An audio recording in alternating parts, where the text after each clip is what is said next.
of Israel. So we're going to lift that up. And thank you, George, for starting the recording.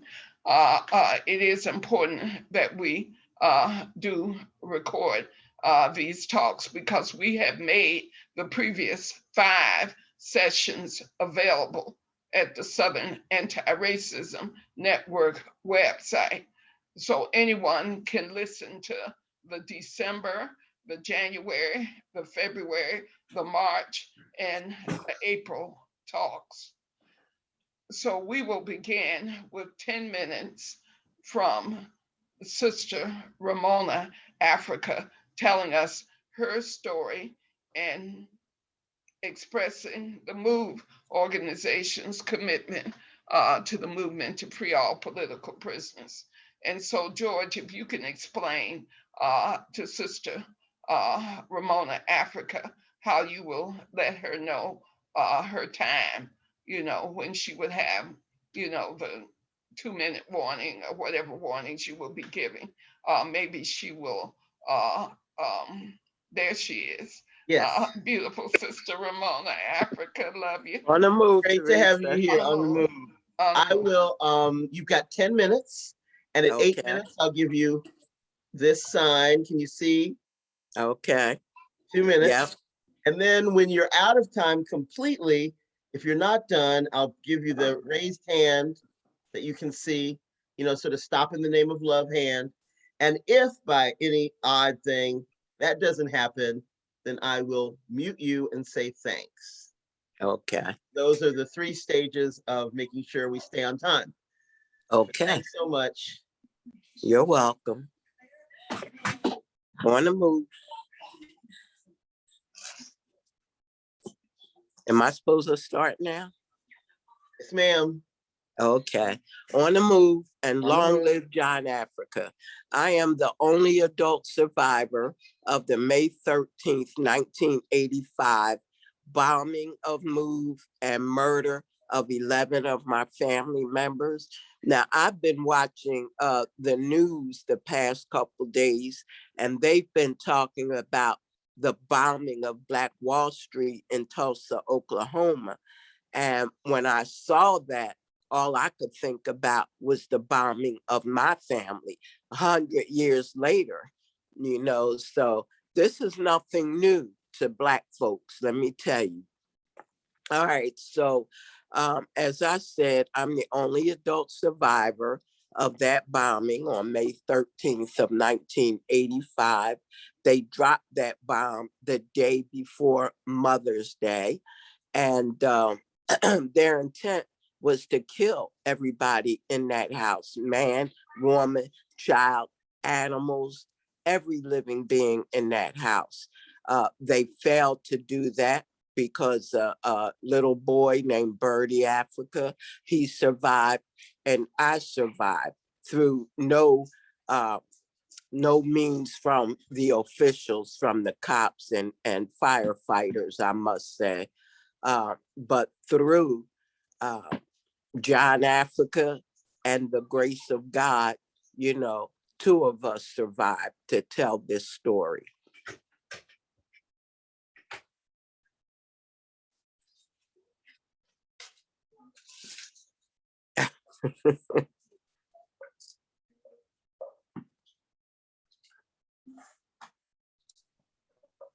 Teresa, do you have something to say? Dear sister, okay. I know you have plenty to say. I've seen you quite a few times speaking, and you have 10 minutes, and you've used less than 5 right now, so you need to. Okay. All right, I can speak talking. some more. Okay. The one thing I want to focus on is that 36 years later, the city of Philadelphia, the University of Penn Museum, located in Philadelphia, they have come out and said that they have the bones, the remains of MOVE people that was murdered on May 13th of 1985. And they wanted to know if we wanted the bones, if we were willing, to fight for the bones, to settle for the bones, file a lawsuit or whatever. And Moo's position is that, first of all, we don't trust them. We don't want any bones of our family members because that is not our family members, the bones that they claim to have. And also, we don't know, we're not sure, we don't trust that the bones they have are our family's bones. I mean, what faith do we have in that? You know how this government has done to move over the last 36 years and from 1978. I mean, they have no love for move, so we don't trust it. Plus, we're told that to settle for the bones, to, settle this case means that we let them off the hook, from taking responsibility for what they did. And Move is not about to do that. So, this is what we want people to understand, that Move does not compromise. We don't give in at all. We have been uncompromising since the Move organization, and we're not about to start anything other than that now.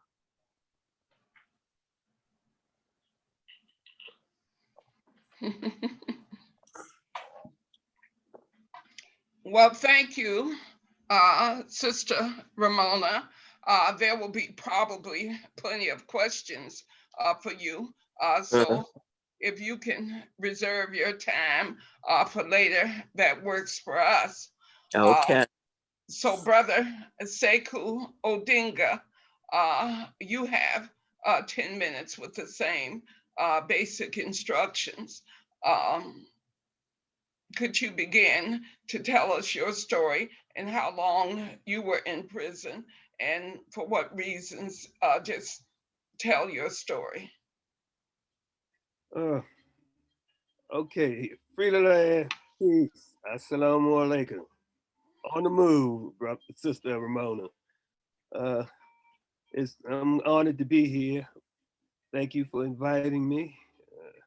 Greetings to everyone that I know and those of you I don't know. Assalamu alaikum, brother Bilal. See you on there. As she said, my name is Sekou Abdullah Odinga. I'm a former member of the Black Panther Party in New York. I'm a former member of the international section of the Black Panther Party, a former soldier of the Black Liberation Army. I've been struggling for the freedom of our people most of my adult life. I officially started, joined a Organization of Afro-American Unity, the first of 1965, right before the death of El Haj Malik Shabazz. Since then, I've been in a number of formations and a number of organizations, but mainly the three that I just mentioned, the Black Panther Party, New York chapter, international section, and the soldier of the Black Liberation Army. I'm now a founding member of the Northeast Political Prisoner Organization, Northeast Political Prisoner Coalition.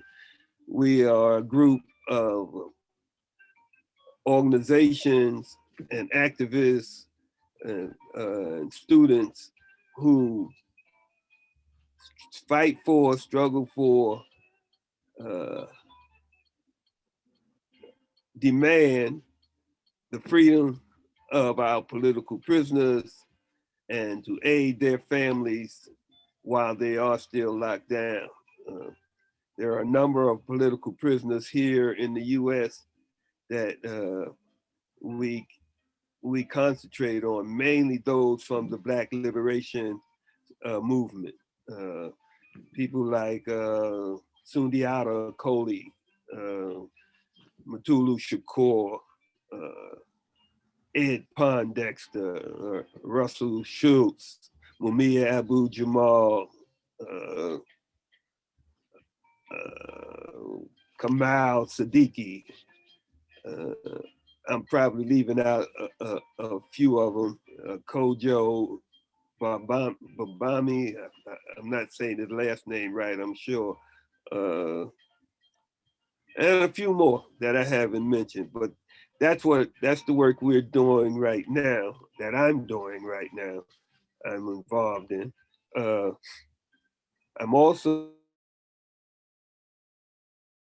working with the coordinating committee of the to bring about the International Tribunal. The International Tribunal is a tribunal where we, again, as was done before by Paul Robeson and the other few brothers and sisters that was with him, uh, charging the US with genocide. Specifically, I'm reading this now, specifically we're gonna be charging them with the racist police killing of Black and brown and indigenous people, hyper incarceration of Black, brown, and indigenous people, political incarceration of civil rights, national liberation area revolutionaries and activists, environmental racism and its impact on Black, brown, and indigenous people, healthcare, racism and disparity, and its imperfect and on and its impact on Black, brown, and indigenous people, the genocide of Black, brown, indigenous people as a result of the historic and systematic charges of those of all the above. Uh, so this is what I'm working with now. This is something that we're trying to bring about. We invite others to join us. Uh, we're hoping that to at the end of this year tribunal to go codify and publish the contents and results of the tribunal to be offered to in high schools and university curriculums, provide organized, accurate information for reparations initiatives and community and human rights work, strengthen the demand to free all political prisoners and establish a truth and reconciliation commission mechanism, uh, the foundation for create the foundation for civil actions in federal and state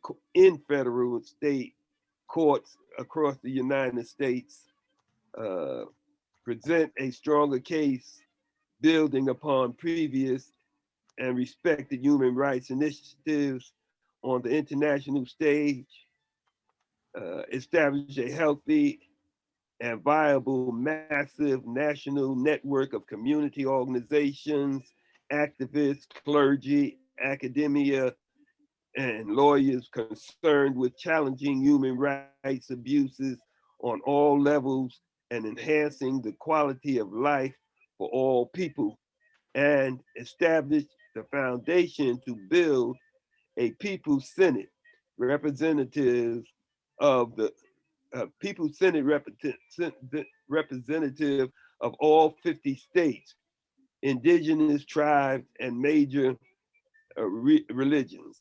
So this is what we're trying to do with this international tribunal that we've been organizing for the last couple of years. We expect it to take place in October of this year, around the 24th, the weekend of the 24th of October, I believe it's supposed to be. Uh, we really want to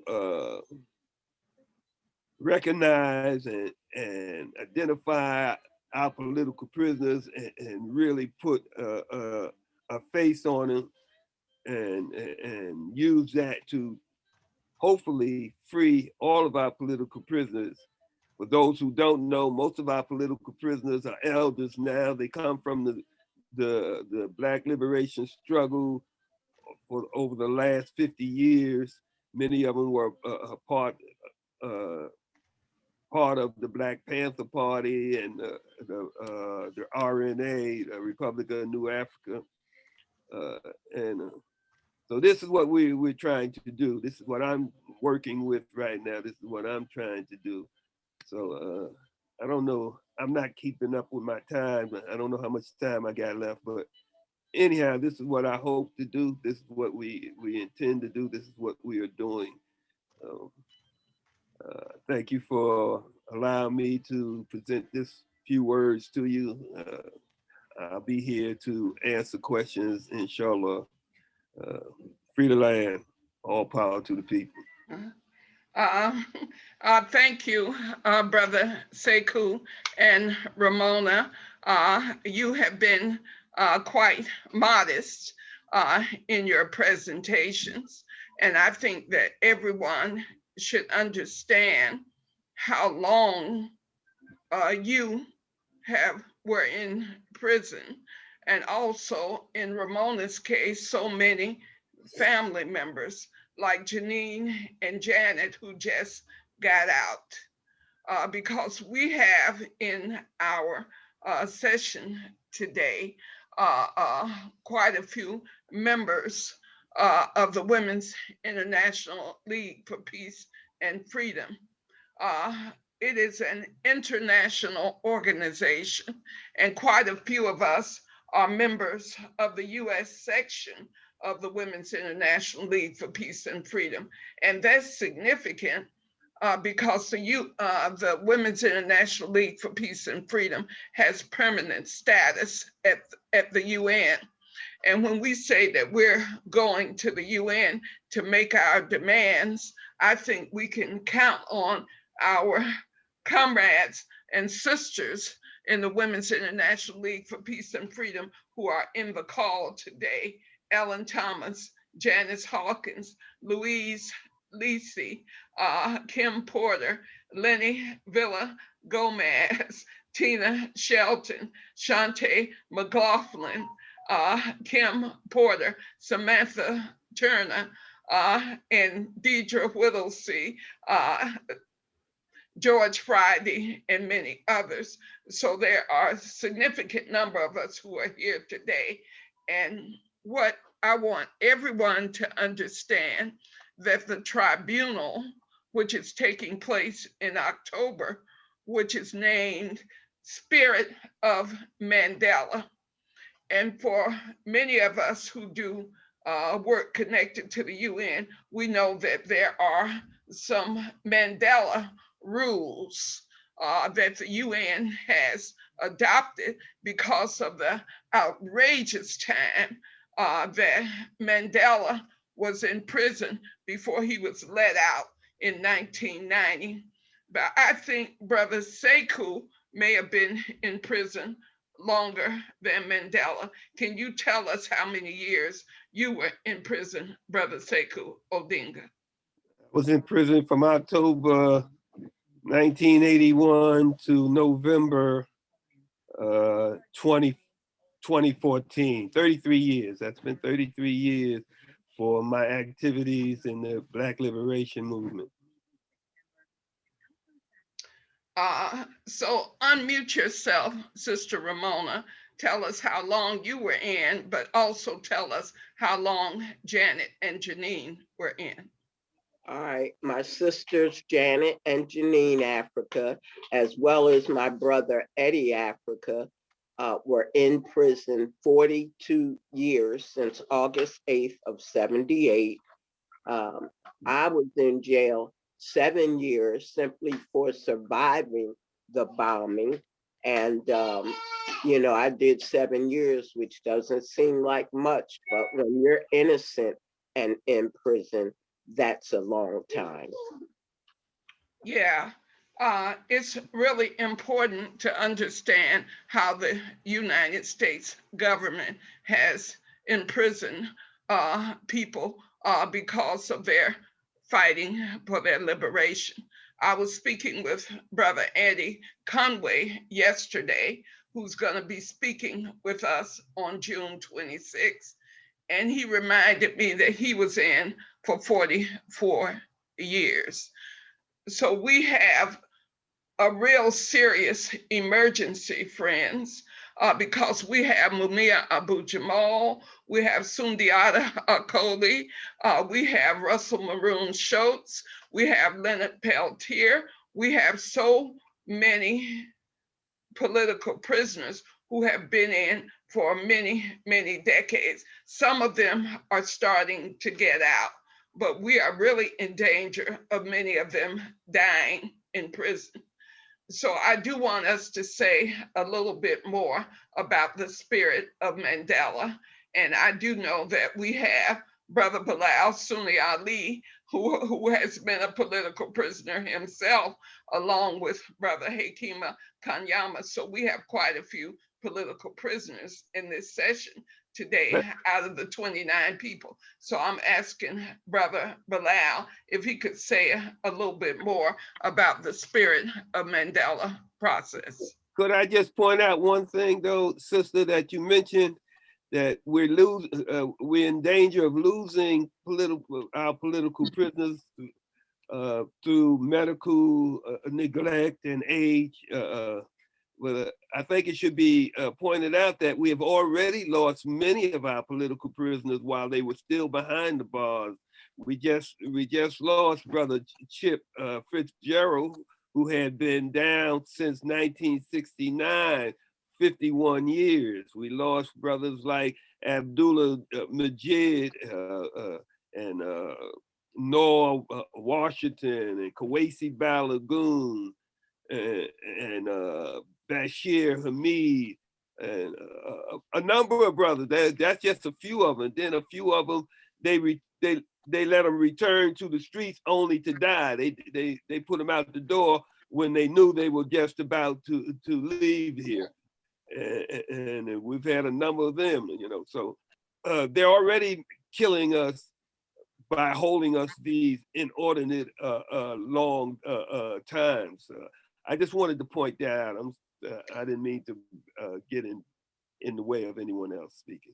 Well, no, it's important to point that out, which is why we started these Umoja Unity Talks in December, because we recognize that our movement has to do better in terms of getting our sisters and brothers released.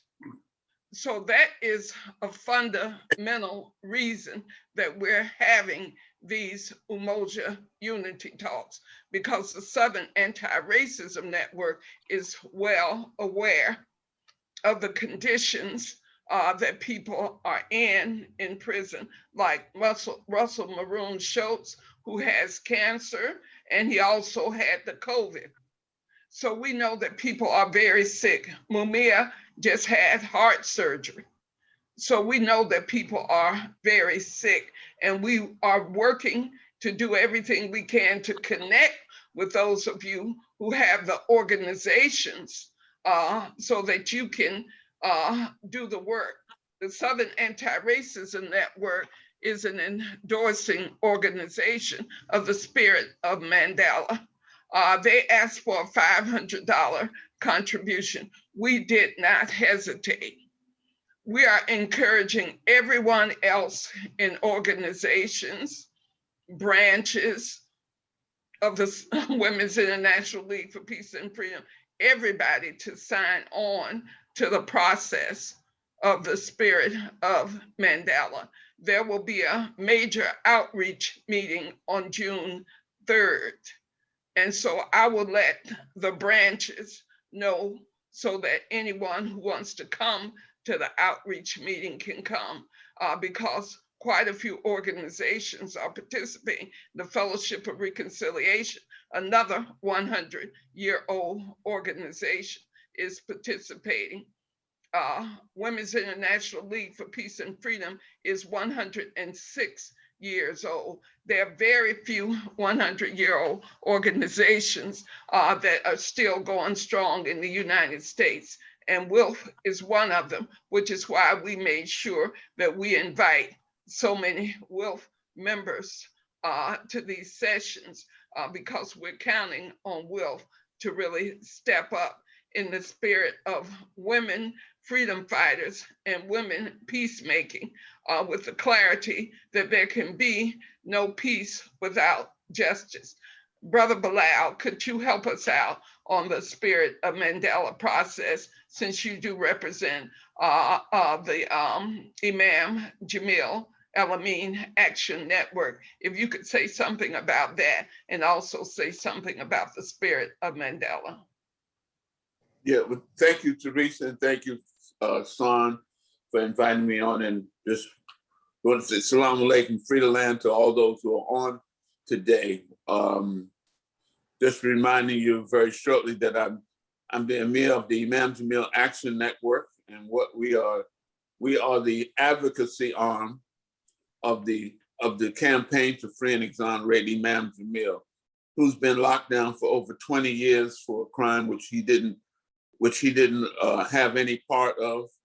The person who confessed the crime is presently in jail and confessed to the crime the day after the shooting, 4 days before Imam Jamil was apprehended, in spite of the fact that they already had somebody who confessed to the crime. And you can see him confessing to the crime. We have it on video, confessing in the courtroom, on the witness stand under oath. And we also have copies of his affidavits, which all can be seen at our website, www.whathappenedtorap.com. That's www.whathappenedtorap.com. Or the other website is www.imamjamilactionnetwork.org.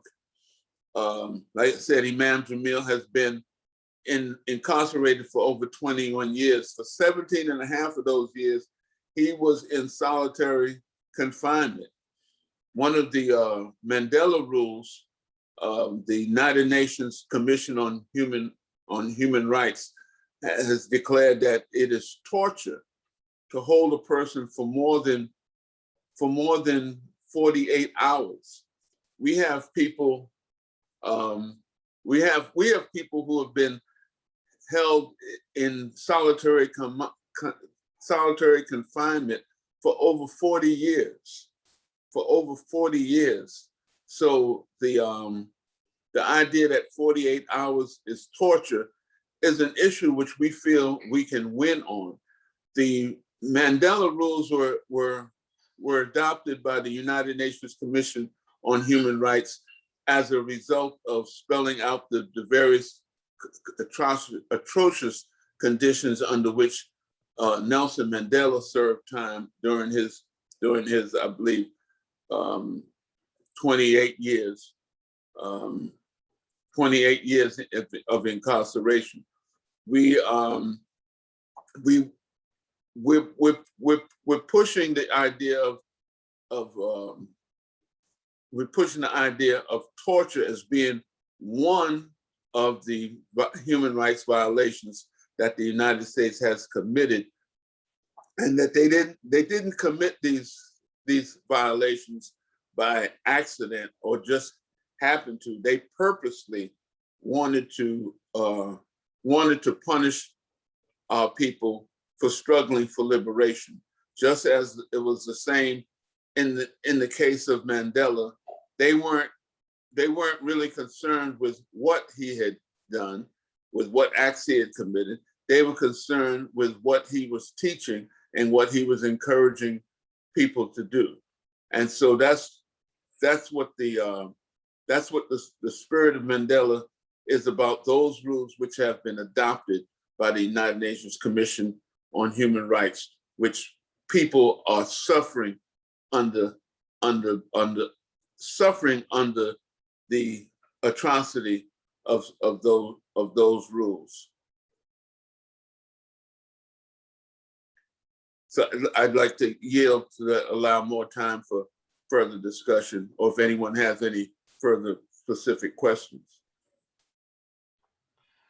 Thank you, Brother Bilal, and I appreciate Ellen Thomas as she dropped in the chat.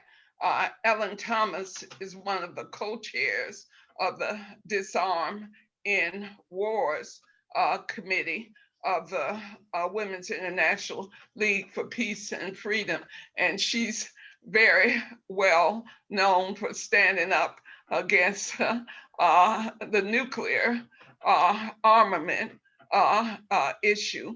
And I think Ellen is thanking us for educating on this issue.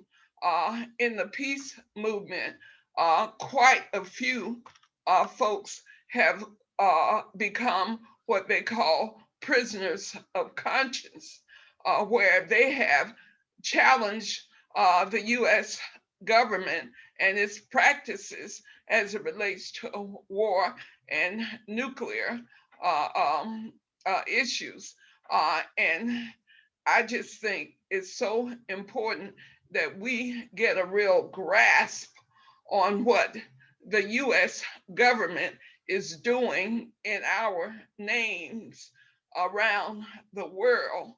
So part of what we wanted to do today is talk about the atrocity that's taking place in the Palestinian territories, and to not be deluded that somehow the Biden administration is going to be standing with the Palestinians.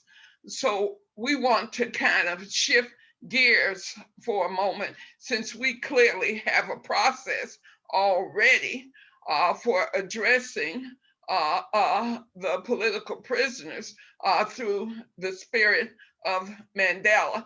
And I would encourage people to look it up, sign on, because the Southern Anti-Racism Network has signed on, and we'll be at the outreach meeting on June 3rd, next week.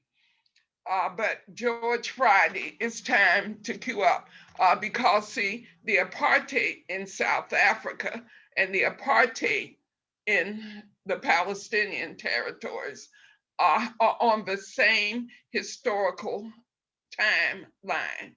1948 was a very significant year.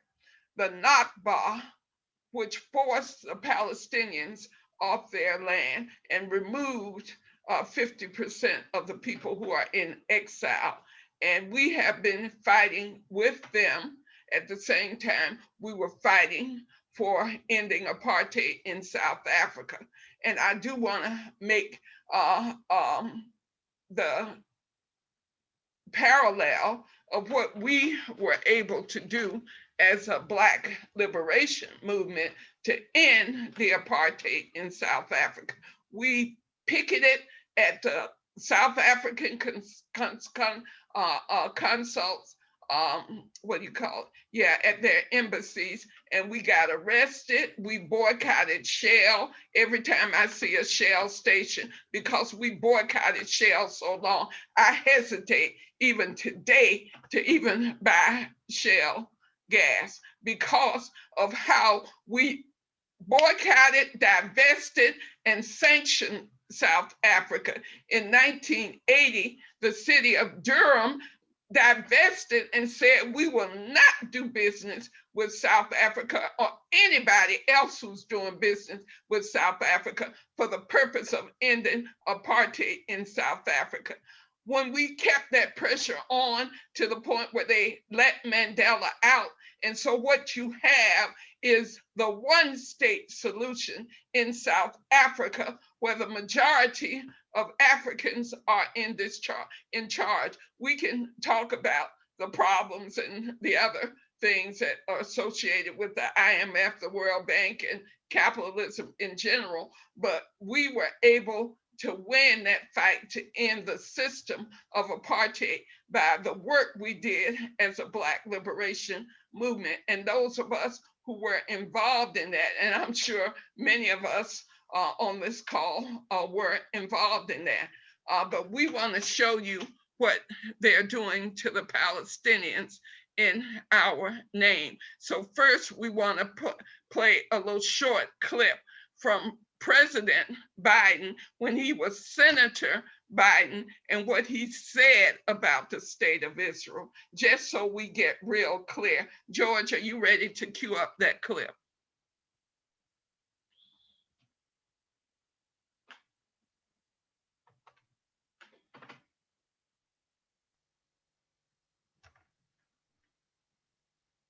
At the Middle East. I think it's about time we stop, those of us who support, as most of us do, Israel in this body, for apologizing for our support for Israel. There's no apology to be made. None. It is the best $3 billion investment we make. Were there not an Israel, the United States of America would have to invent an Israel to protect her interest in the region. The United States would have to go out and invent an Israel.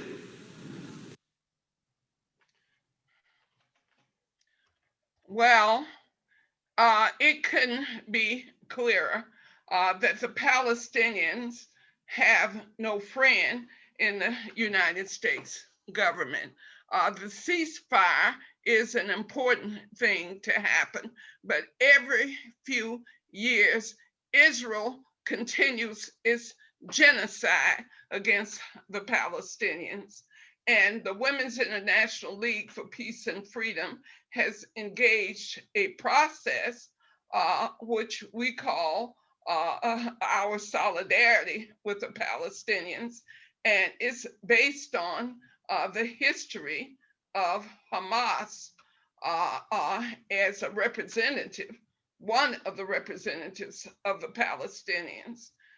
And I think it's important for us to examine a liberation struggle that has so few friends, and why we as a Black liberation movement have to stand with the Palestinians and all other good people who want justice.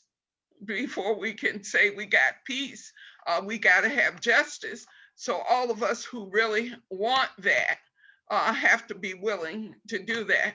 So on May 22nd, inside of the Women's International League for Peace and Freedom, the Black Liberation Caucus was formed. And our role is to connect with the Black liberation movement for a purpose that means some of the things we've been talking about today. So I just wanted to get that information out to you so you understand that those of us who are members of the Women's International League for Peace and Freedom are committed to the Palestinian struggle. So George, can you put up our agreement from May 22nd for the Black Liberation Caucus of the Women's International League for Peace and Freedom? If you could put up our agreement from that meeting on May 22nd, because it involves what we're doing today, because we made a commitment to join the struggle to free all political prisoners, in addition to the struggle for our reparations, in addition to solidarity with the Palestinians. So George, if you could put up the document that we agreed to on May 22nd, when we met to form the Black Liberation Caucus of the Women's International League for Peace and Freedom. I'm having a little bit of a problem, but I should be able to get it momentarily.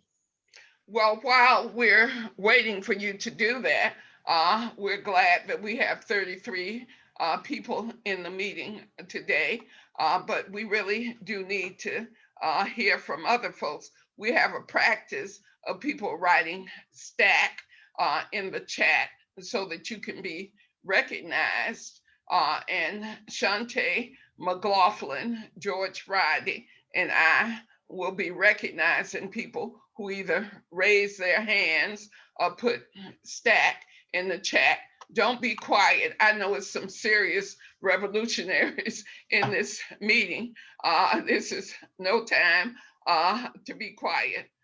So anybody who wants to raise their hands and speak while George is getting the document together, we want you to understand how the commitment of the Southern Anti-Racism Network in partnership with the Women's International League for Peace and Freedom is lifting up the reason we started the Umoja Unity Talks, so that we would challenge patriarchy and recognize the power of women in the movement, in addition to our main purpose of getting all our people out and ending the incarceration of political prisoners so they won't die in prison. It would be bad, awful if Russell Maroon Schultz, if Mumia, if any of them die in prison. It would be really bad, good people.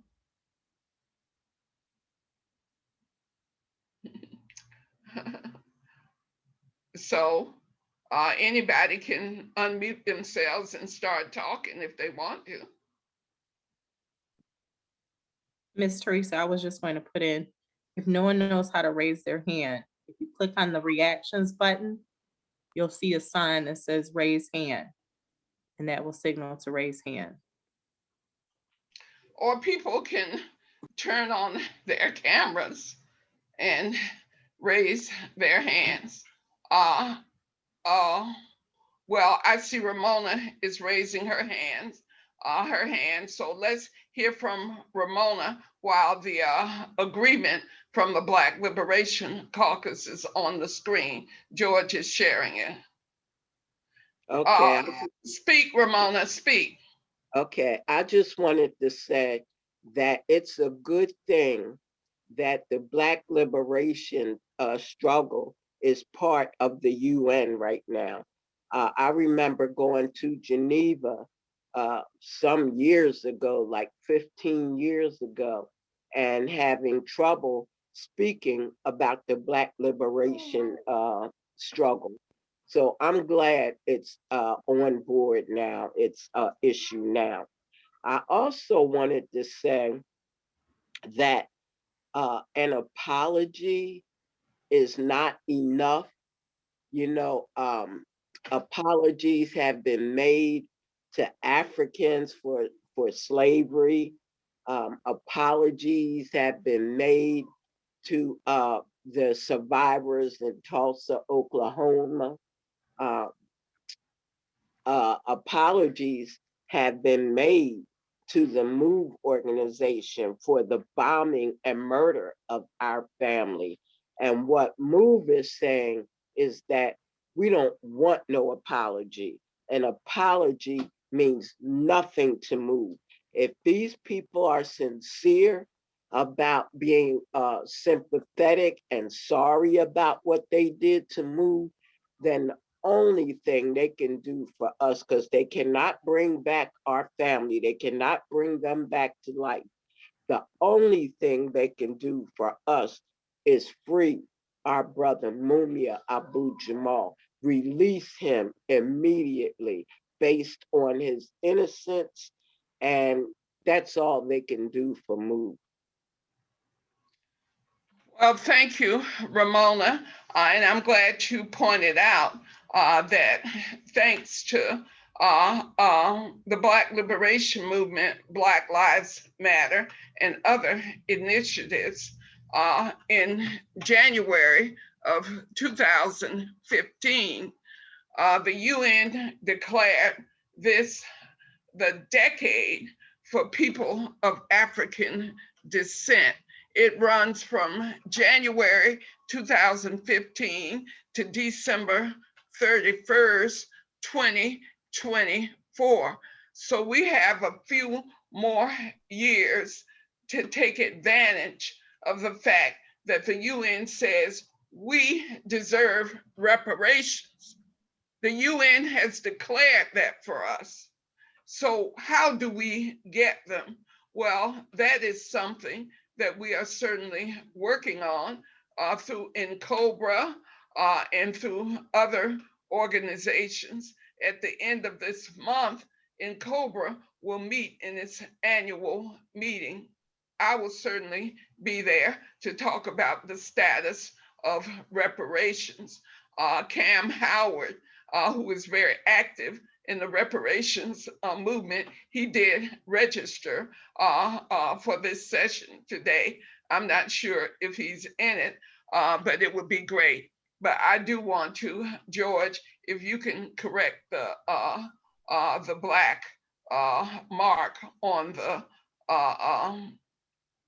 thing. I just want to read very quickly for people what we as people of African descent in the Women's International League for Peace and Freedom agreed to.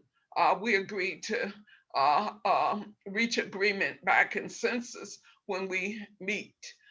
And we agreed to forming a steering committee, which would have 2 representatives of African descent from each of the branches where there are members of African descent. Some branches might only have 1 member of African descent because what George Friday, Shante, and I have done over the last less than 5 months is we've started 3 new branches in the South, and they are either half or majority Black women.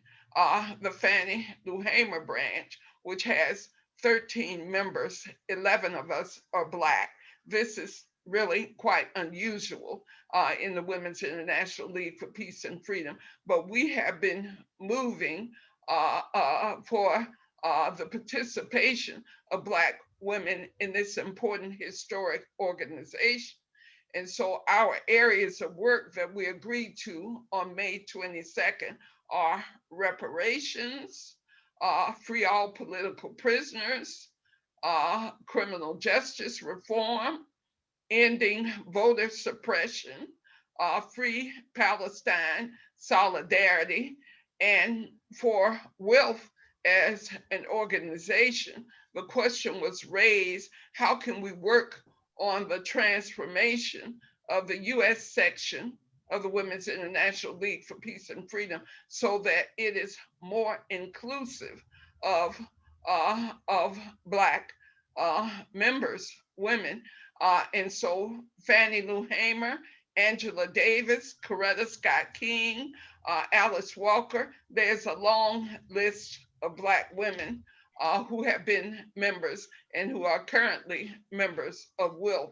But Fannie Lou Hamer had been given a kind of less than status because she came from a sharecropper background when she was a member in the late 60s, early 70s, which is why we named the branch in Columbus, Georgia, after Fannie Lou Hamer, because we do know that all of the members of WILF who are in this call stand strong on making that history, just that history that will be transformed into more of an inclusion of women like me and George and Shante and others who are quite active in the Women's International League for Peace and Freedom in the South in particular. So I wanted folks to have that information because I know it's probably said or mentioned in the Black Liberation Movement that WILF is a white organization. Well, we're trying to change that. And I see our comrade Rita Gonzalez, who is a member of the Southern Anti-Racism Network leadership, has joined the call. And she was in the Black Liberation Caucus meeting on May 22nd. And I feel like I have been talking way too much. But what Ramona said is really important. Some of you who've been involved with the reparations movement may remember in Jerry Algani.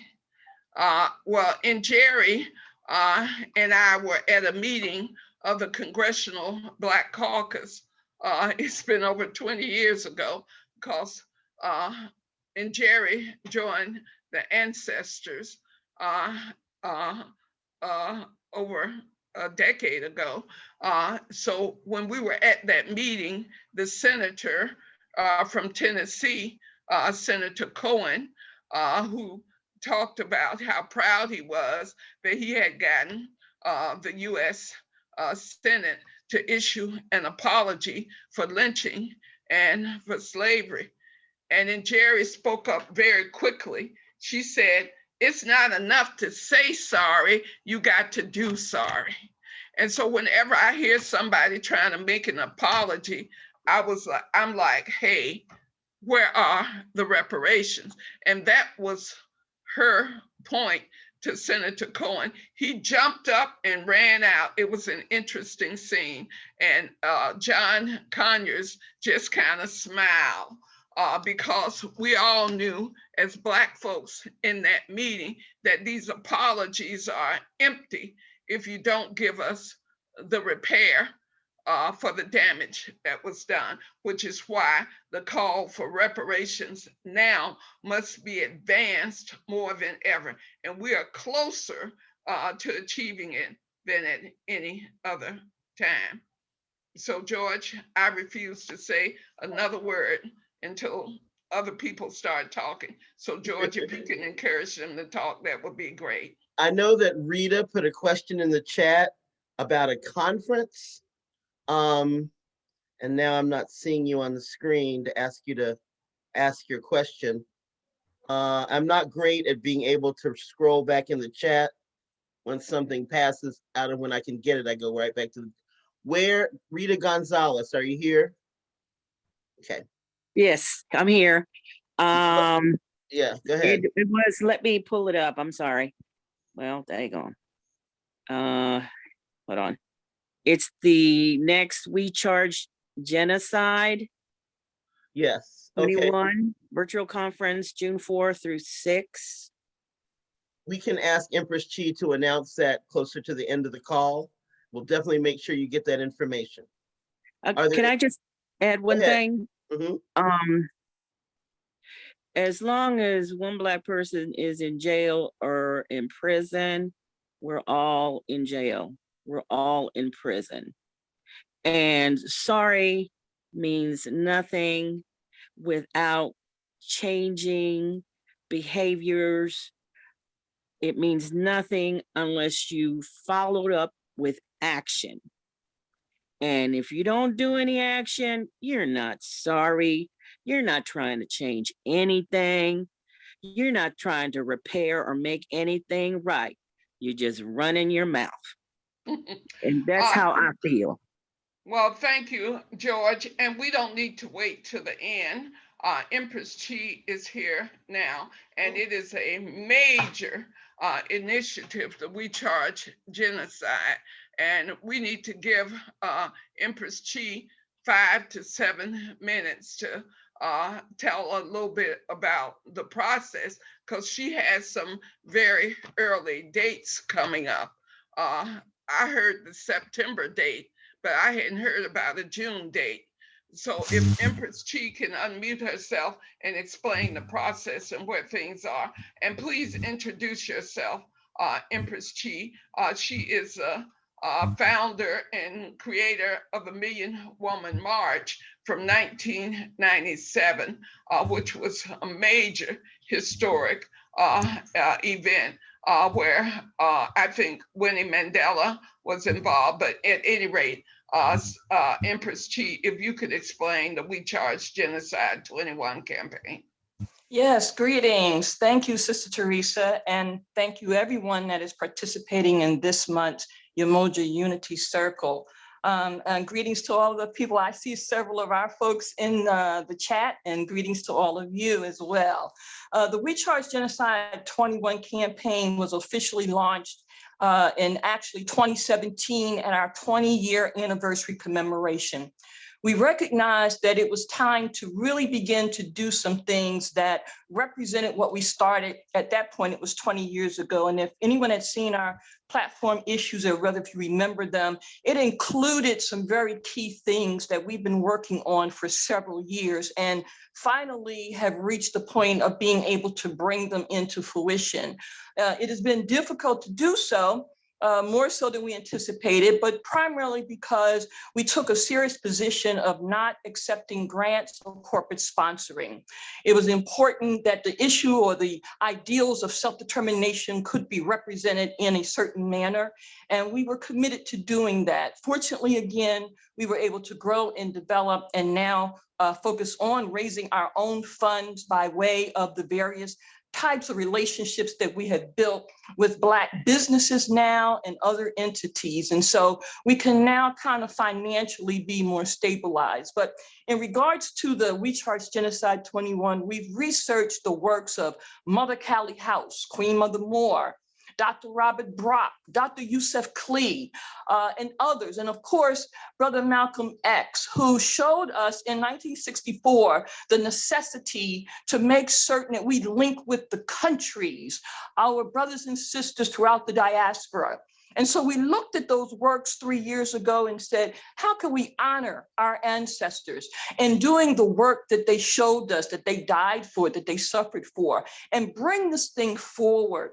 And so in 1997, of course, we had John Conyers, Congressman John Conyers, to talk about the HR 40 at our Million Women March that brought 2.5 million Black women together physically during a time when there was no Facebook and Instagram and all of that. So the organizing was one that was a real blessing and divine kind of vision.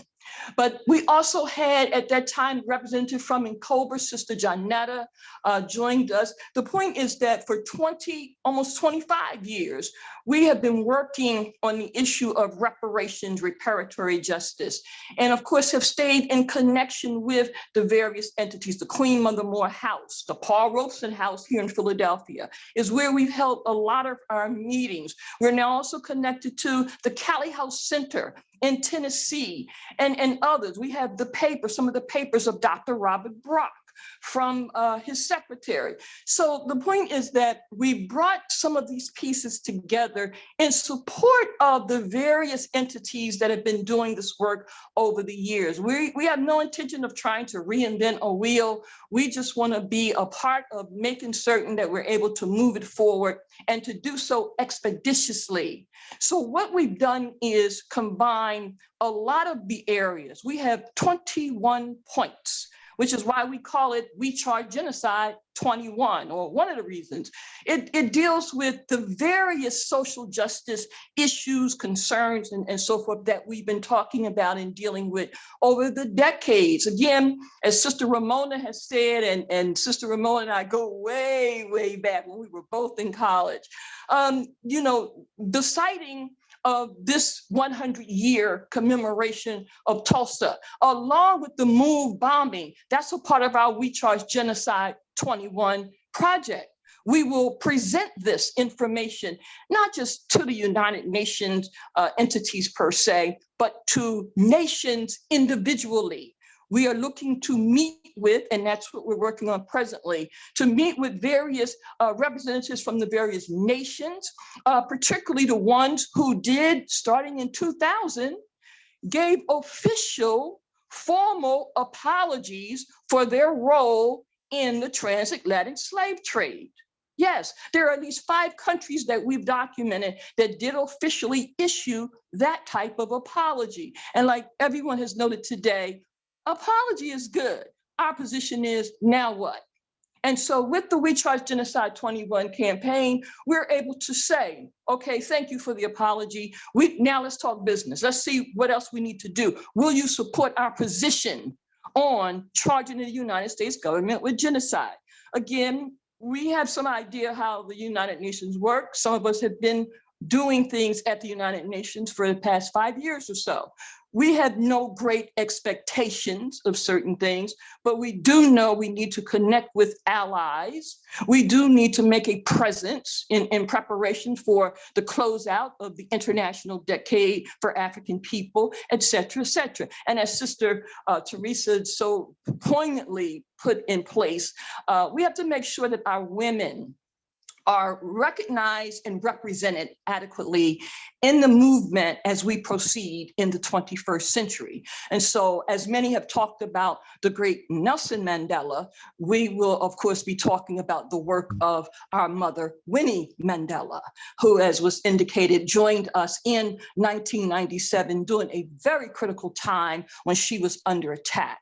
So this weekend, we will hold our monthly session, and we do it every month for reparatory justice. It's an organizing apparatus. I'll put the information in the chat in a few moments. But again, lastly, mark your calendar. Our first People's Mass Assembly will take place at the United Nations on September the 4th, this year, 2021. That date has been selected because as people look at Labor Day, our position is you can no longer look at Labor Day in the same way. You must look at Labor Day also in the context of 400 plus years of not only forced, brutal labor, but also the injustices, the inhumaneness that has been inflicted upon African people, Black people in the US. Thank you, Sister Empress, because I'm reminded of the different ways that we struggle nonviolently. We have got to begin to use all of the tools in our toolbox. The BDS campaign, which we know how to boycott, we know how to divest, we know how to issue sanctions, as we did against South Africa. The Palestinians need more support for their BDS campaign. And in addition, we need to be real clear that our reparations in this period requires that we stand up for the back wages owed. See, in the labor movement, when I started talking about reparations to my union members, the sisters and brothers said, oh, we get it, back wages owed. See, union people can understand that you work for hundreds of years and not getting paid. Well, you definitely owed a paycheck. So the labor movement is a good potential partner for us in the reparations movement, because all of us who worked in labor understand back wages owed. And we have got to begin to push that. See what the Palestinians did for Israel during this last recent bombing. They called a general strike against Israel. So all the Palestinians withheld their labor. We've been talking general strike in the US for a long time. The Israelis depend on Palestinian labor. They withheld their labor recently. There's gonna be a conversation about the general strike in Palestine coming up. But these are the tools that we have to use. See, the dock workers on the west coast of the United States refused to unload or load any ships going to Israel in solidarity with the Palestinians. This is the kind of work that we have to up the ante on, because Israel needs to understand that it will be further and further isolated in the world as a criminal, operation. See, somebody said recently, Israel has no history, only a criminal record. I think that that is becoming more and more true every day. So standing up for the Palestinians, like Mandela said, Nelson Mandela, when he got out, he stood with Fidel Castro and he said, none of us are free until the Palestinians are free, because he understood that level of apartheid against the people, all those women and children being murdered the way they were murdered just a few days ago in Gaza. So as you can see, I'm really worked up about this because I remember the apartheid in South Africa and what we were able to do to end it. But it takes everybody. Talk about all hands on deck. It takes that. I see our comrade Louise from Philadelphia. I've been trying to encourage people in Philadelphia, Empress Chi, to join the Philadelphia branch of the Women's International League for Peace and Freedom. Well, Louise is a member of the Philadelphia branch, and she was raising her hand to say something. So what did you want to say, Louise? Thank you, Teresa. There's so much going on. There's a lot to respond to. Empress Chi, I certainly hope Wilf gets very involved in the September 4th action, and you'll keep us up to date. And I do want to join Teresa in talking about Israel and Palestine, as we're both on the Middle East Committee. And there's so many issues, but a basic one, and one of our members put a very good paper together. I mean, oil is the basic reason for the struggle, initial struggle for power in the Middle East. So we cannot forget oil as a major player.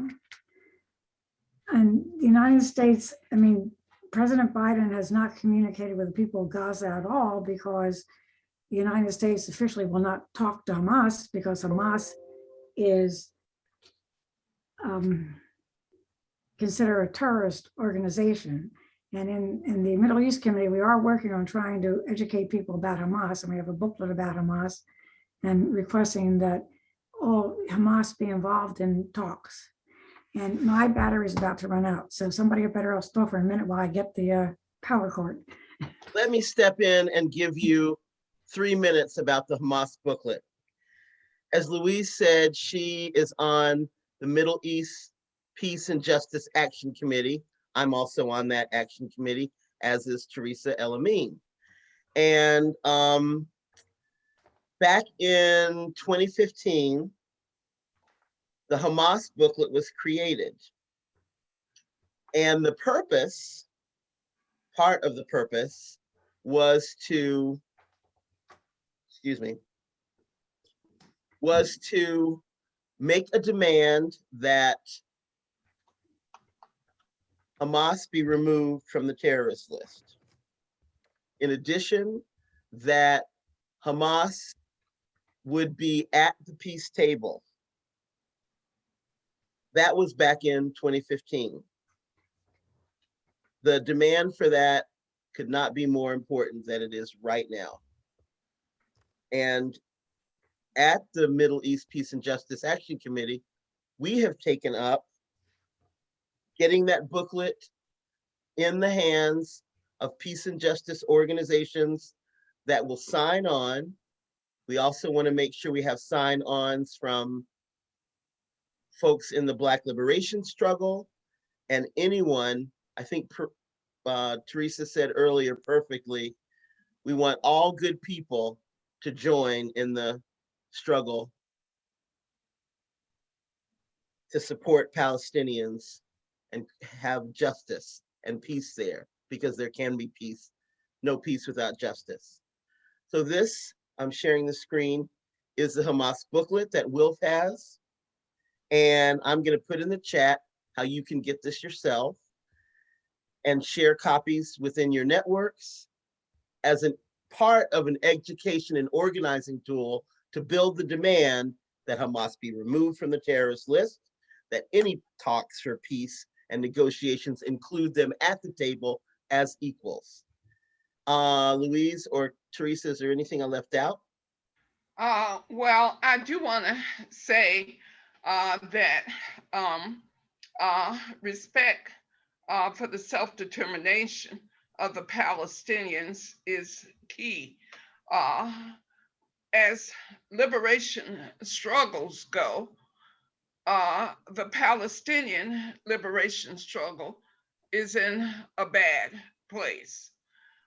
Over the years, I have watched the debate, and there is, when Nasser Arafat left, there was a splintering of the Palestinian Authority. So there are several pieces to it. Some will say Hezbollah, Fatah, and Hamas, all pieces with a different kind of viewpoint. I was at a debate of Palestinians a few years ago, and I had never heard it debated before, the one-state solution versus the two-state solution. The Palestinians are in a struggle within their liberation struggle on which way should we go. Now, we have said that because Hamas won the elections back around 2015 or so forth, that Hamas is a legitimate representative of the people. There is no question that what Hamas is doing in representing the people. Hamas is armed, and it is in an armed struggle with Israel, in addition to providing whatever help they can provide for the people who are in the largest open air prison in the world. You got 2 million people on a little strip of land suffering every day, living in absolute squalor.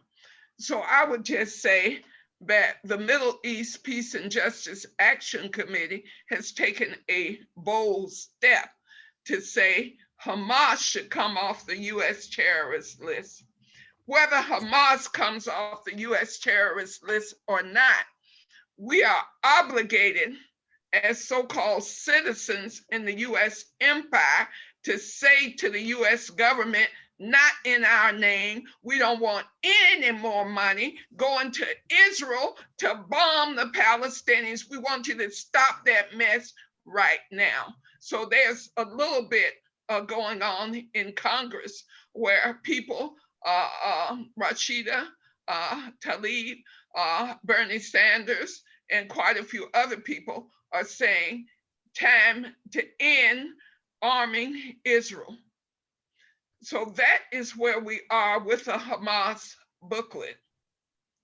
The Hamas booklet is asking for organizations, the process of the Middle East Peace and Justice Action Committee is asking for organizations to sign on to a letter aimed at the State Department, the Biden administration, and the US government to say, stop arming Israel.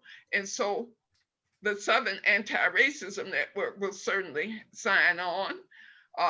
George, you can explain about United for Peace and Justice, a major coalition that has already agreed to sign on, and how many organizations that represents. So George, if you could say about that. United for Peace and Justice, you may or may not have heard of them. They were founded the year after 9/11. I was the co-chair along with Judith LeBlanc and George Martin from 2003 to 2007. I now work with United for Peace and Justice. It represented as many as 400 organizations, and now there are over 200 active organizations. As that coalition and network, United for Peace and Justice, representing those over 200 organizations, agreed to sign on to the ask of the State Department, the Biden administration, Senate, and Congress on the Hamas booklet. And we will work in our committee to get other organizations to sign on as well. Louise had her hand up. And I want to see if there's a stack for other people, and especially if you have specific questions for Sister Ramona or Brother Sekou. I read a question that Samantha Turner had. So Louise, after you, will get Samantha. Anybody else on stack or have a question? I'm paying attention here. Okay, then Louise and then Samantha. Go ahead, Louise. So I want to continue a little more with Israel, Palestine. I mean, the United States sends billions of dollars a year to Israel. And without United States support for the Israeli government, they would not be able to have done as many settlements in the occupied West Bank. And Israel is, every day that there are settlements in the occupied West Bank, takes away a huge amount of land from the Palestinians. So many people believe that the two-state solution is not possible because Israel's made it impossible on the ground. Not everybody agrees with that. It's a complicated situation. But I want to say oppressors love having divided enemies. So the Palestinians aren't even able to communicate with each other from Gaza to the occupied West Bank. So it's a very difficult problem. But we as citizens of the United States, we have to get Congress to stop sending money. And our official stance is always, oh, stop building settlements. Israel, don't build any more settlements in the West Bank. We don't like it.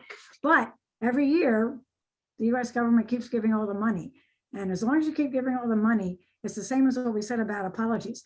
I mean, it's words without action. We got to stop the money and stop the settlements. So, and there's so much more to say. And it's on that clip from Biden, he said, it's the best $3 billion investment we make. That $3 billion has multiplied exponentially since Biden was in the Senate. Now that he's president, it's hundreds of billions of dollars that we give them. Samantha? You had a question? I think it's been 50 billion a year. It's a settler colonial country. We realize the United States is a settler colonial country. Oh, okay. Okay, Louise. Okay. George, we do have time limits on speakers, and we do want to make sure that those of us in the Black Liberation Movement get to speak. I see Ramona's hand is up. Well, yeah, Ramona and then Samantha, and then put me on the stand. Okay, then go ahead, Ramona. Okay, I just wanted to say, I heard President Biden speak the other day, and what he was saying was that he sends his sympathy to the Israelis who lost family members, and then he must have thought better about it and came back and said, oh, and the Palestinians, but it was like an afterthought.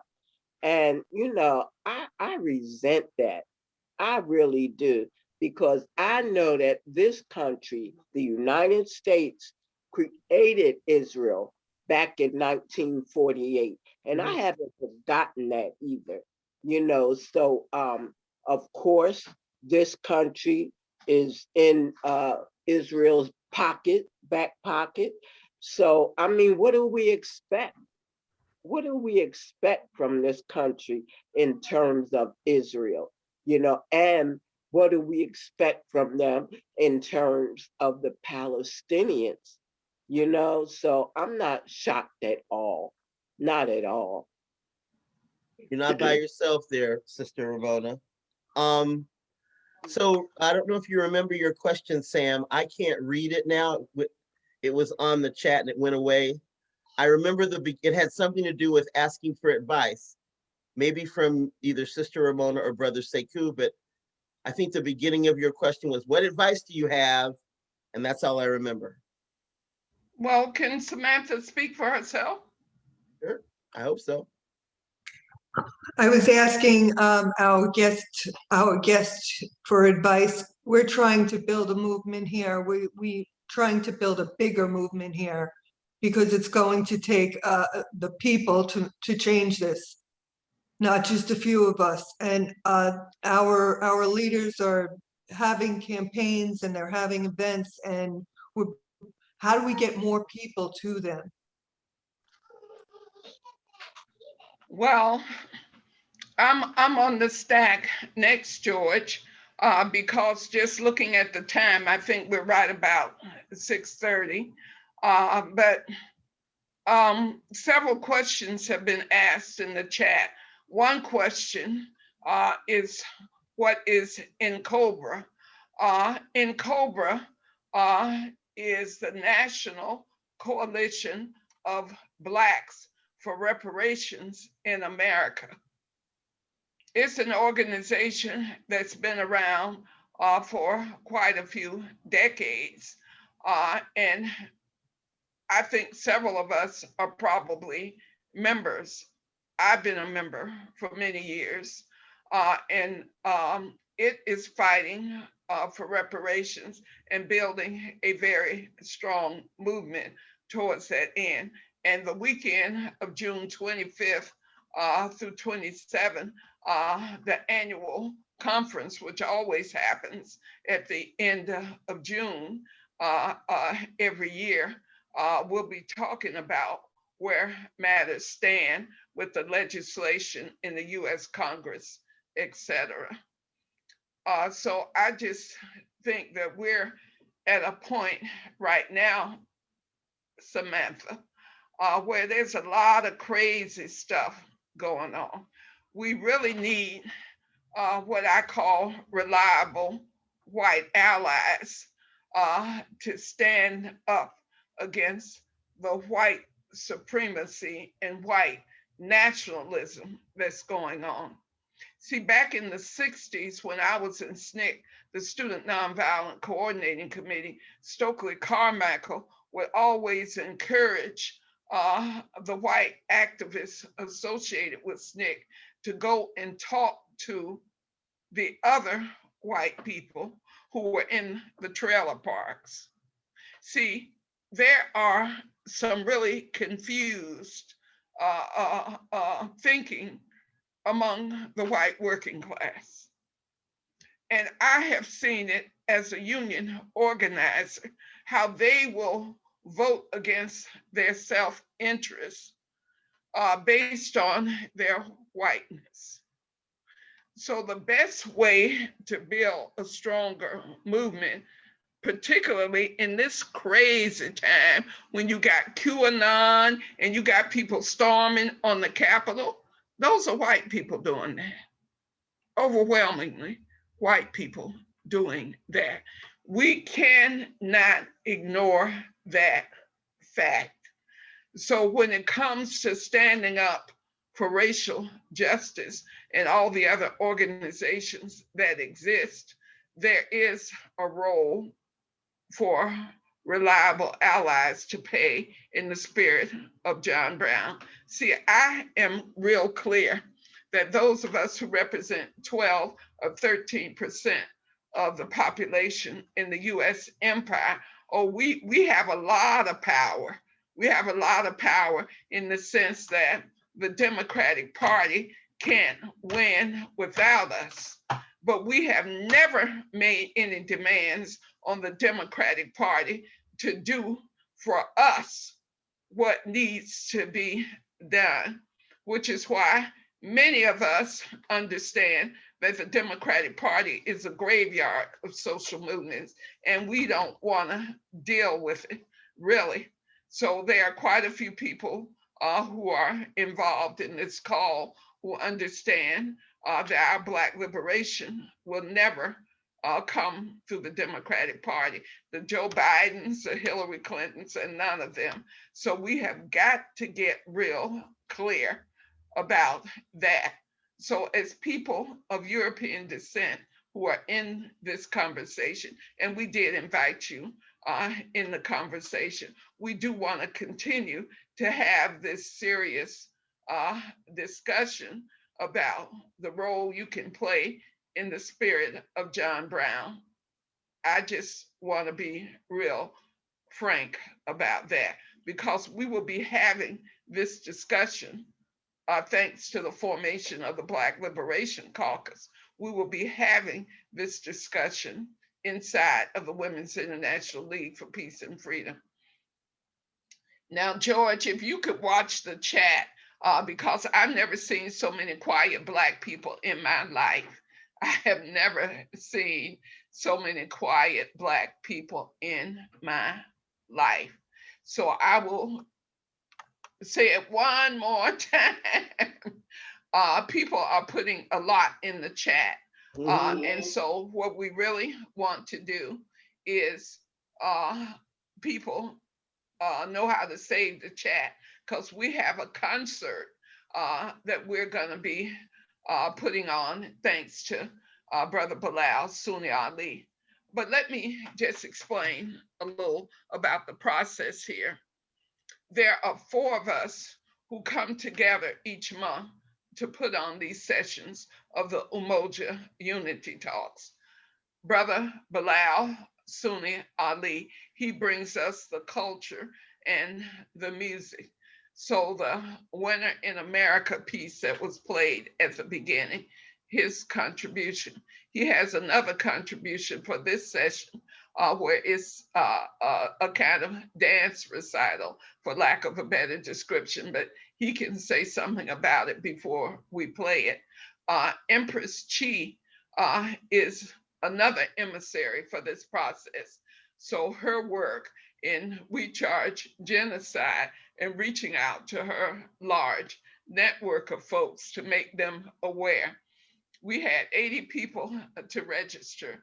At one point, there appeared to be 40 people in the meeting, but we've been hovering around 30, 33 to 35 people, which isn't bad. We were in a session on Thursday evening where there were 25 people. So getting a few people in these Zoom meetings is kind of usual and customary. We could have 100 people if we wanted to, but what we have failed to do is get other people to really invite other people in their networks. So most people come as one person or 2 people from their branches. Like Louise and Tina are both in the Philadelphia branch. Tina, where are you? Who else is here from the Philadelphia branch, Tina? You got to unmute yourself, Tina. Unmute yourself. Yeah, today I think it's, yes, hello. I think today it's Louise and I. We've had, but we're going to take this information to the rest of our folks, especially the information that Empress shared about the meeting. So thank you, yeah, for having us. Samantha, I didn't catch where you were from. Did you? I think you said where you were from. I didn't hear. I'm in Charlotte. I'm with the Poor People's Campaign, and I'm helping George build this area up to Great. Great. Yeah, Samantha is one of the new members of the new branches. She's in the Triad branch. So we have Shante McLaughlin, who is in the Metro Atlanta branch. We have Deidre Whittlesey, who is in the Fannie Lou Hamer branch, where I am here in Columbus, Georgia. And Lenny Villa Gomez Reeves, who is in Fresno, California, and she's also one of the co-chairs of the Cuba and Bolivarian Alliance Committee of the Women's International League for Peace and Freedom. So there she is waving. So there are quite a few of us. Kim Porter. I thought I saw Kim Thomas at one point, and I haven't met her.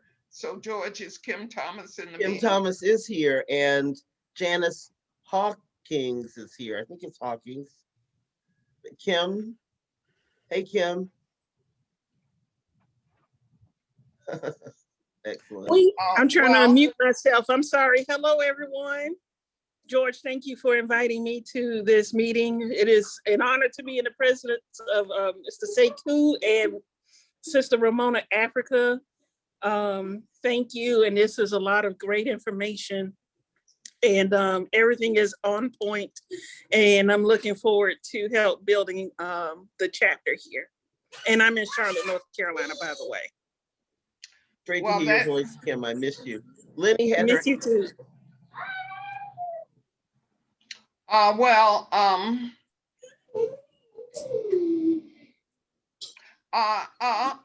who is Yvonne Stafford? I like to try to find out people that I have no idea who they are. So Yvonne Stafford, say who you are.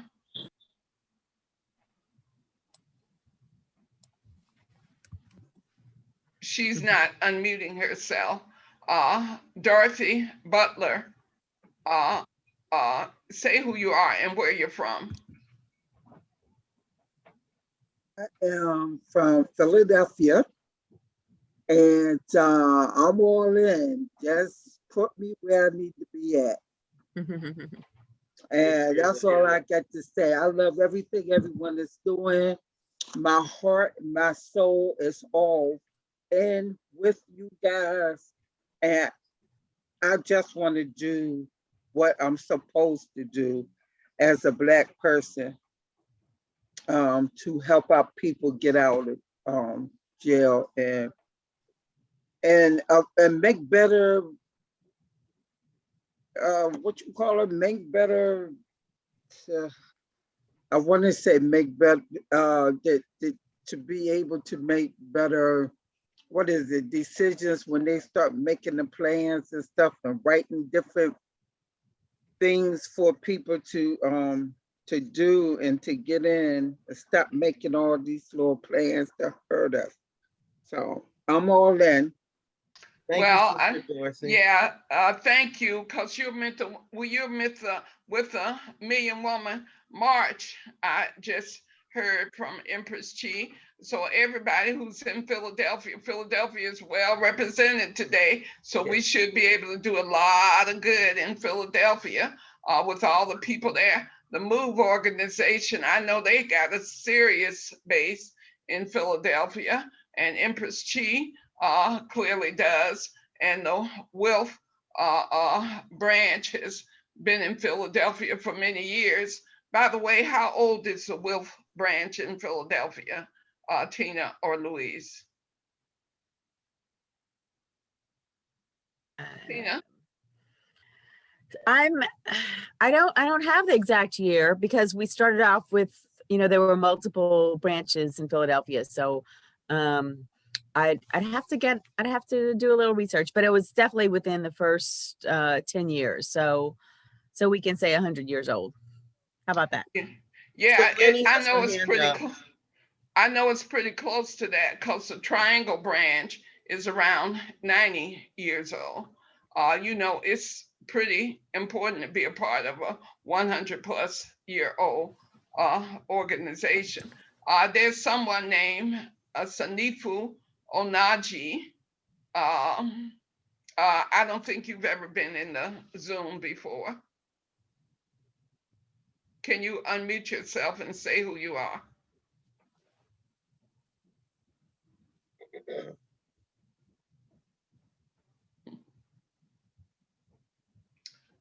Well, General Parker, I knew a General Baker out of Detroit. So when I saw your name, General Parker, I kept thinking, who is General Parker?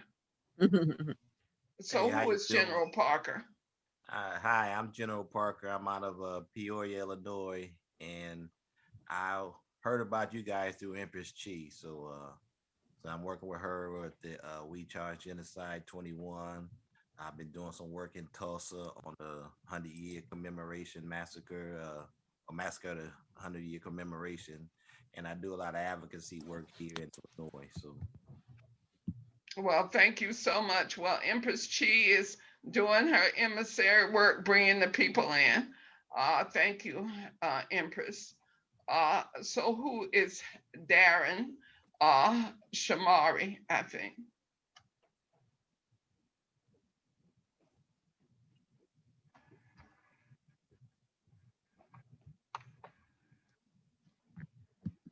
Darren put comments. Yes, in the I'm Darren Shamari Harper. I'm representing the Friends of the Congo.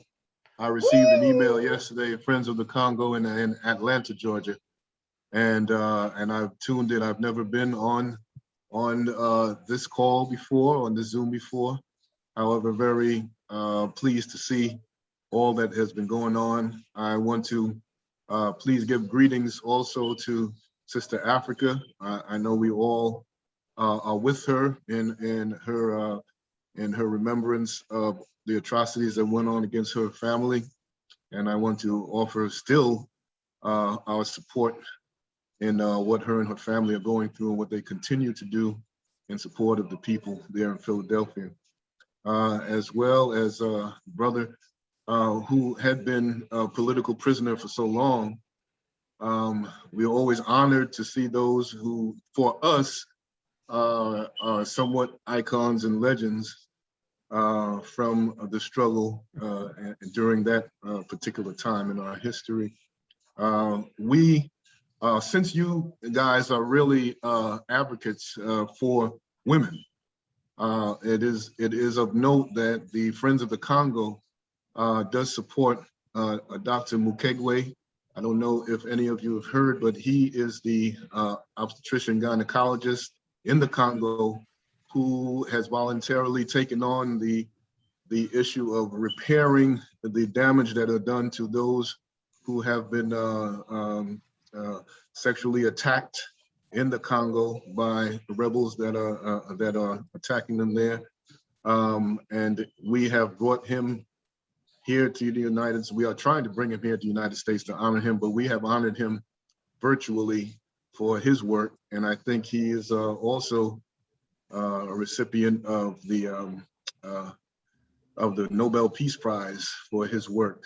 And we continue to support him and the work that he is doing on behalf of the Congolese people and Congolese women in particular. Right now we are dealing with, of course, a humanitarian situation in the Congo where, because of the eruption of one of the local volcanoes, the Nyiragongo volcano, many people have lost their lives in eastern Congo, and many people, 100,000 families at least, are now homeless. And so we are trying to raise funds and things of that nature and raise awareness. Oftentimes, the situations like these don't get much notoriety, don't get much, they don't get much press. And so we want to bring that to the attention of most. And I'm going to try to leave something in the chat so that people can be aware of that and perhaps contribute as they can to the situation on the ground in the Congo. All right, so. Well, thank you, Darren, because I am connected with the Friends of Congo. So I do get all the appeals, and I did respond to the appeal about the volcano, and I made a donation. And so I think if you could put something in the chat, because we will tell people how to save the chat, because there's a lot of important information in the chat. And when we have these sessions, a lot comes out that is associated with the broader liberation struggle. So we're not in a big hurry to get to the concert, George, because we really do want to hear from people who have been quiet up to this point. So Chris Nelson, you just turned on your camera. So can you say who you are? Unmute yourself, Chris. Unmute yourself. I'm sorry. You hear me? Yes.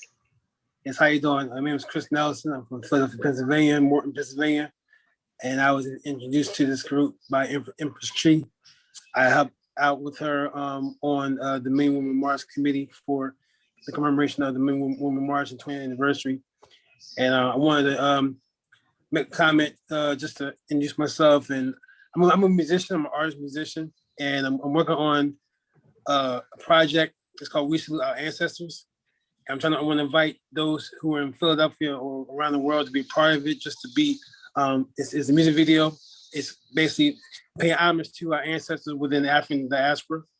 And I'm looking for people to come out to the video, a music video filming in Philly on June the 8th, to be part of it, and just to bring pictures of ancestors that people who made transition. I'll give people credit in the video to be a part of it. So, and it's about us. The song is called "We Salute Our Ancestors." It's about us, our people, and moving the agenda forward to bring liberation and help honor the ones in the past. Well, be sure to put the information in the chat, Brother Chris. I did. Oh, good. Thank you. Munira Bomani, I don't think you've been in a session before this time. So can you unmute yourself, Munira Bomani? Yes, revolutionary love to everybody. I've been in a session before. Oh, So, have you? yes. Well, I'm here in representation of the Million Women's Universal Movement, the We Charge Genocide Black Human Rights Campaign. I'm out of Newark, New Jersey. I just want to give, salute and salutations to our elder brother Sekou Ndinga, and also our elder great warrior sister Ramona Africa. Stay strong. I can't, express my love, gratitude, and appreciation for the work and the legacy that you all are continuing in the footsteps of our ancestors. So I give thanks for you. I give thanks for everybody on this call who about, moving our Black nation forward. Much love to my President General, Empress Chi, and all of the MWM members. I salute you. Peace and love to you. Thank you. Thank you. You're well represented in this call. So thank you, Empress Chi. I do want to say to those of you who are expecting mail, it was a crazy, busy month, but it's in the mail. So on on Wednesday, which I think is June 2nd, you should receive the mail. And I believe I included in the mailing to Ramona Africa, Bilal Sunni Ali, Empress Chi, and Sekou Odinga, copies of the Hamas booklet, hard copies of the Hamas booklet. I do know I've already given at least one to Brother Bilal, but I think I sent additional two in the priority mail that I sent out today. And the post office on their tracking process says that it should get to you by Wednesday. So please start looking for it Wednesday and let me know as soon as you have it. George, are there any others to be recognized? If not, huh? Yeah, Lenny, put her hand up about 30 minutes ago. Do you still have a comment, Lenny? This is actually it's a question, and it's a question for both Ramona Africa and for Sekou Odinga. And this is a question I was actually able to ask Gerardo, one of the Cuban Five. And that question is, what gives you the strength as political prisoners to be able to hold on? All right, for me, go ahead, Sekou. This is Sekou Odinga. For me, it's the my love and faith in the Creator and in the people. I gained much strength through letters and support coming in from people during the 33 years I spent behind bars, and my belief in the Creator and that nothing happened without his will. And knowing that if it's his will, I would be free at some time. And obviously it was his will because was finally released after 33 years. But that's where most of my strength came from, was the creator and the people. Thank you, Sister Ramona, and then Kwame Calamari. Okay, this is Ramona. And I just want to say my strength and perseverance comes from my belief in Mama Nature and how she never quits, never stops working. And that's the example that Move people follow. Our founder, John Africa, gave us that belief, and it never, ever fails us. And I just want to say, people can never, ever give in. We have to keep fighting. We have to be consistent in what we're doing. Other than that, we will fail. On the move, and long live revolution. On the move, on the move. Thank you so much. Thank you. Kwame? Yes, free land. Just want to give out salutes to all of our sheroes and heroes who are on the program and on the chat. I also must say, as a new African womanist, I want to say that for me, ultimate reality, the one most high, is Bayun, i.e. the embodiment of feminine energy and masculine energy. So I salute the mother, father, creator, the mother, father, God in all of us. What I wanted to do was just add some additional information that I think has not been addressed, and that is the fact that we do have political prisoners, we have colonial subjects, but we also have prisoners of war. And I think that distinction sometimes is lost or unstated. We have people who've been members of the Black Liberation Army. They are soldiers, and as such, they are prisoners of war.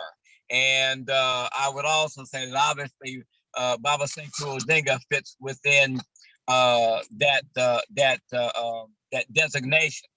The other thing I think is important that is often omitted is that we also have exiles. We have, yes, Asada Shakur, but we also have Freddie Hill, who is otherwise known on the island as Fela, but we also have Guillermo Morales, who is also an exile in Cuba. So I think it's important for us to remember that we call out and support political prisoners, prisoners of war, and exiles. Understand that exiles do have a different form of imprisonment. We know that we lost Sister Nahada Abiodun 2 years ago, but understand the difficulties of one being able to have family. She was unable to see her participate in the mother's final right. All I'm saying is we have to look at this globally. I think it was important for us to acknowledge the issue of the Palestinian genocide, but we need to also be very clear that genocide is just beyond the notion of people being killed. So when we look back at Hurricane Katrina and Rita, the relocation or the absence of allowing people to go home is also genocide. The culture, genocide. But also I want to say this too, and I think this is something that Empress T had brought up, and that is to understand the limitations of the international forums such as the United Nations. Our job is to use those forums to create solidarity and put more and more pressure on issues of, yes, Palestine, but also what's going on here in other portions of the planet, not only in Africa and Asia. We have to create solidarity, because the reality is until imperialism is dead, nobody's going to be free. And so I just wanted to share those two things. There's a lot more that can be said, but I'm gonna leave it at that. Thank you very much. Free land. Free land. Big ups to the brother.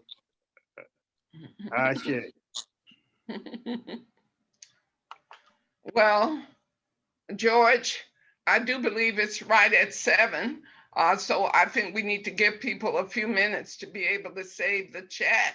So if you want to put on the final concert, we'll be going into the concert as people save the chat so people can hang out for the concert.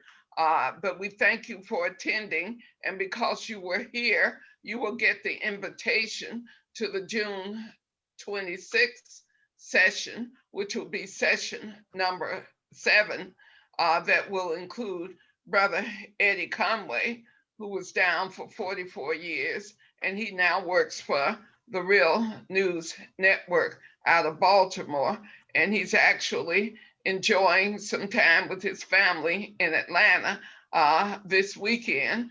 So he's really making up for lost time with all the time he missed out.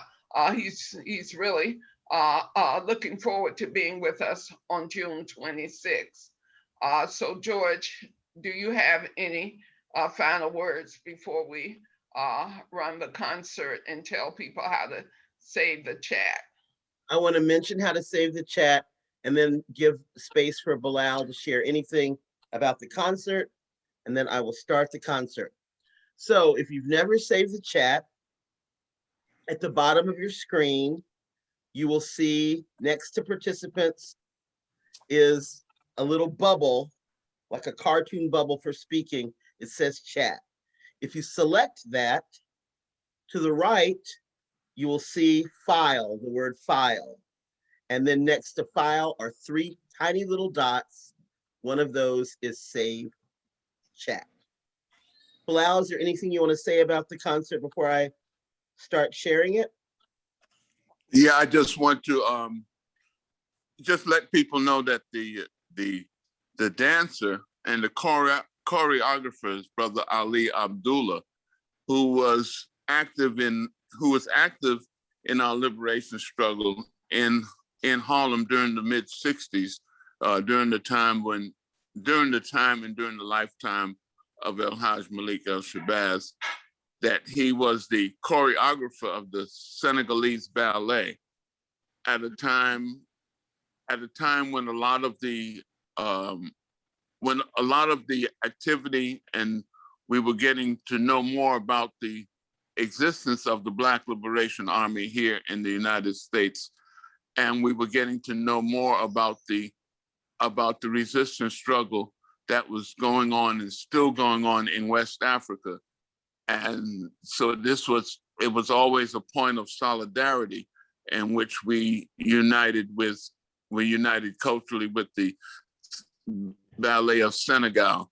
And that's all I wanted to say. I was just recently put in contact with Brother Ali Abdullah through his daughter, Rashid Abdullah, who is known for her dancing here in the Atlanta area. I'm saying here in Atlanta, I'm not in Atlanta, but Sister Rashid is known for her dancing.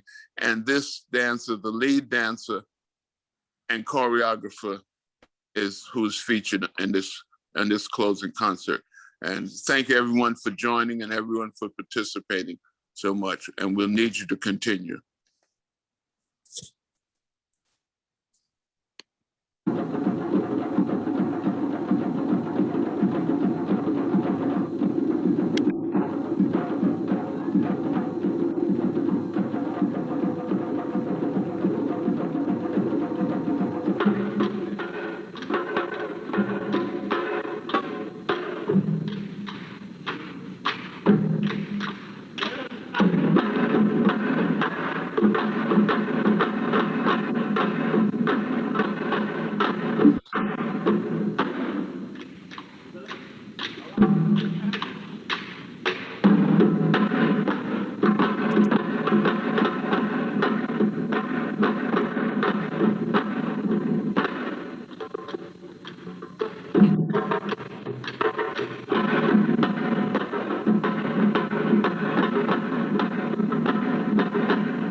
Parker.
Thank you.